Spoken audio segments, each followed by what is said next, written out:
আপনাকে মনে পড়লেই আমার বুকটা হঠাৎ ভারী হয়ে যায়। কেন জানি না, চোখের কোণাটাও নিজের থেকেই ভিজে ওঠে। আমি চাইলেও নিজেকে থামাতে পারি না।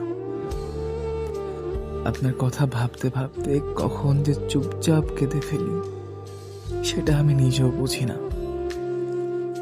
এই কান্নার মধ্যে লুকিয়ে আছে অনেক না বলা অনুভূতি, অনেক ভালোবাসা।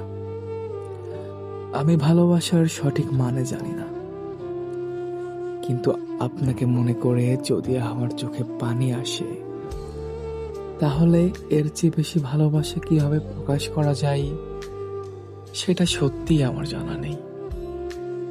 হয়তো আমি আপনাকে কখনো ঠিকভাবে বলতে পারিনি, হয়তো আপনিও বুঝতে পারেননি, কিন্তু বিশ্বাস করুন, আমার এই নিঃশব্দ কান্নার ভেতরেই আমার সবচেয়ে সত্যিকারের ভালোবাসা লুকিয়ে আছে।